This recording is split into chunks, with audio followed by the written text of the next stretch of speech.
So actually the drawing is a drawing that I did when I was 10. Oh, you're kidding. Oh, Now you're telling me. Very important. Very important. You are very talented.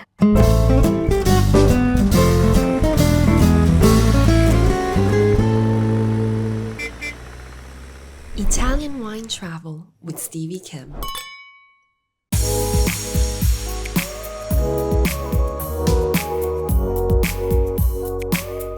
Hello everyone, my name's Stevie Kim and welcome to the Italian Wine Podcast on the road edition. And you know what that means.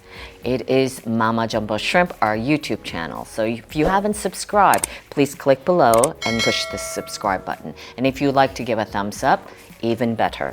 Today we're in Barolo and with one of our favorite families. And with me today, I have two ladies. It's a little bit unusual. It is Anna, la mamma, okay, Abbona, Marchesi di Barolo, and of course, Valentina. So it's going to be all about just eating and drinking, and sometimes drinking and eating. And today we have we have from the restaurant of Marchesi di Barolo, we have a very typical dish, which is Acqua e Vitello tonnato. Sono Valter Quirico, sono lo chef del Marchesi di Barolo. Vi presentiamo come facciamo noi il vitello tonnato. Noi usiamo la carne di fassone piemontese, usiamo il girello ovviamente, lo facciamo bollire con tutti gli aromi, sedano, carote e cipolle in un court bouillon, lo facciamo cuocere un quarto d'ora per chilo. Una volta cotto lo lasciamo riposare, a parte facciamo poi la salsa tonnata, che è tonno, acciughe, capperi e un po' di maionese, ma pochissima, fatta da noi, molto densa. Quando è freddo lo tagliamo molto sottile, lo impiattiamo con salsa tonnata in centro, cappero, insalatina, fiorellino, carota variegata e germogli di porri, olio extravergine e voilà. Ecco voi il vitello tonnato. It is a typical Piemontese dish, right? Yeah, of course.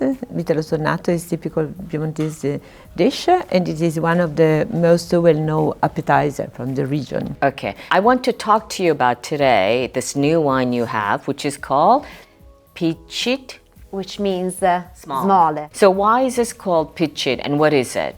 So the appellation is a Alba DOC.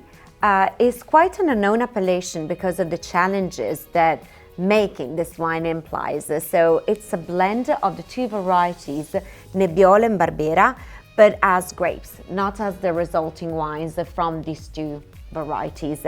So the challenge stays in finding vineyards that allow you to have Barbera and Nebbiolo ripening at about the same time. Mm-hmm. But as you know, ripening times are quite different. Barbera is a little bit early compared to Nebbiolo, which is late ripening variety.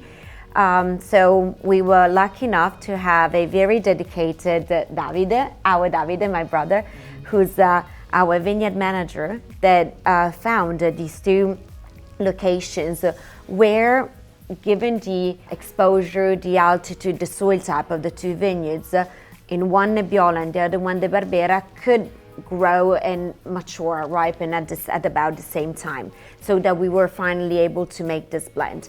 70% Nebbiolo, 30% Barbera.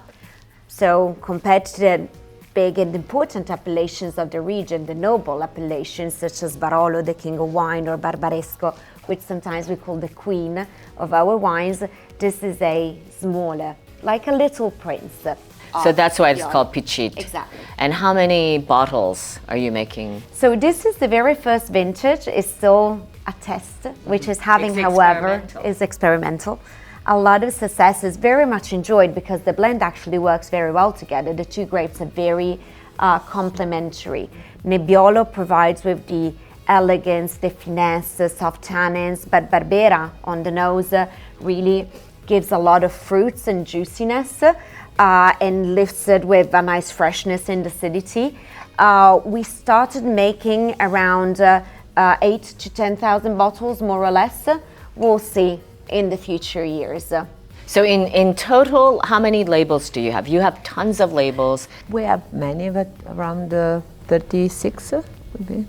So 36 labels, and how many bottles in total?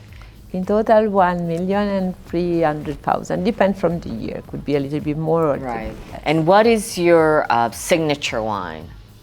Just one. Really difficult. I know, that's why I asked you. But I can say Barolo di Barolo, Barolo del Comune di Barolo, Right. because it represents the blend of the vineyard that we have in Barolo, and it is something that we taste before we blend like we like. That As is a what- family. As a family. How do you managing the different parcels? This is the reason why we can make so many different labels, because of our vineyards being in locations which are so different one from the other. Even though the area is small, because we are really looking at a, south of Piedmont, that's it, you're not expanding anywhere else. Our land offers us so many opportunity of different expressions of the very few variety that here we grow. Specifically Nebbiolo and Barbera, the two main red varieties of the region, change very much according to where they're grown. Barbera from Alba, like in this case, is actually a Barbera from Barolo because it grows in the town of Barolo, delivers different profiles, different notes, different expressions compared to a Barbera from Asti. The same is, of course, with Nebbiolo. Nebbiolo from Barolo, Nebbiolo from Barbaresco, Nebbiolo from the general Alba. So there are many different voices that we would like to bring to the table, and vineyards have to be managed differently, of course, according to the terroir. It is also part of our tradition, because as a family, and many families in the past they did the same, is better to have different situation, because we can have also the risk that some situation they can't, some region they can have problem in terms of weather, so that is, it helped us a lot. In the past, it was very useful this. So how many years, Anna, have your family been producing wine for Marchesi di Barolo?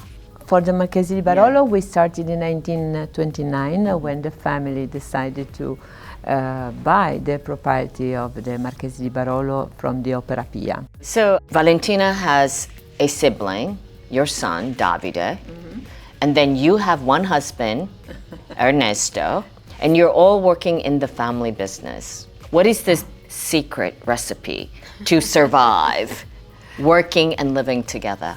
We are totally free of saying what we think, and sometimes we argue, sometimes we go on very well, and it is a beautiful experience. I think that the luck we have is that we are very different one from the other. I mean, it's different personalities, different way of reaching objectives, but the final goal is very much the same. So sharing this project and this ambition, I think that leads us somehow to get along very well. We, besides the business time, also in our private time, we do spend a lot of moments together. And it's a lot, but it's also very beautiful on the other side. Listen, so I see that you bought another wine. First of all, just one more question for Pichet. Is this the first blend of Nebbiolo and Barbera wine that you're doing, or you've done others before? No, as a blend of grapes, this was the very first time we tried it. Yeah. So it's incredible, all these years, and you never thought of doing this? Only Davide? Only Davide. Well, I don't have the competence of doing so. I can speak about the wine, I can drink the wine, but we needed him in order to lead us through the process. Davide, because he said, yes, I can try. Yeah, okay, very exactly. good. Okay, then let's talk just briefly about the other Peiragal. So what is this doing here? This is a Barbera. It's on the table just because this wine comes from the vineyard just on the other side of the wall, yeah, at our back. It's a Barbera d'Alba Superiore, but it's actually a Barbera from Barolo. The appellation is Barbera d'Alba, but tasting it, I am sure you can understand what I mean. The intensity that the terroir of Barolo gives to the wine, the richness in the florals, in the fruit, in the juiciness of the wine, together with the softer tannins that most likely Barbera lacks in, but in this case are very much evident, are given just by the soil type of Barolo. The soil type or the terroir in general, so the altitude, exposure, the microclimate. Here we have a lot more richness than what usually you would find in Barbera. And this wine was one of the first challenges for mom and dad, because it was a vineyard planted in 1980 when they got married. They decided to take away Nebbiolo, so basically Because we had to change the vines at that time. But instead of substituting them with some Nebbiolo, they decided to plant a different variety, Barbera. The idea was to bring back that authenticity that Barbera can show and to share our terroir with more people, as Barbera is more accessible, more affordable, and definitely part of our tradition. So my question again is, you have 36 plus labels. Which wine best suits for Vitello tonnato? Well, of course, we can pick and choose a number of them. We can have some Roero Arneis. I think that Barbera and a more accessible Nebbiolo, like the one in the Alba that has a little blend with Barbera, are just perfect with the softness of the tuna sauce, with the delicacy of the Vitello. So if you were to choose one, which one would you choose? Barbera d'Alba, Peiragal, or Pichet? I will go with the Pichet because I'm a Nebbiolo fan. I will go on Peiragal for sure, because this is my favorite. All right, I think with that we can close. But is this also like for a younger generation maybe? Because I see the packaging. So actually the drawing is a drawing that I did when I was 10. Oh, you're kidding. Now you're telling me. Very important. Very important. You are very talented. So the idea of making this wine was there for many years, but we had to wait the right time in order to make it happen. Okay, all right. With that, I think we're going to close. Thank you for having us. And that's what we say chin chin with Italian wine people. Of course. Cin cin. One of the best surprise for this morning.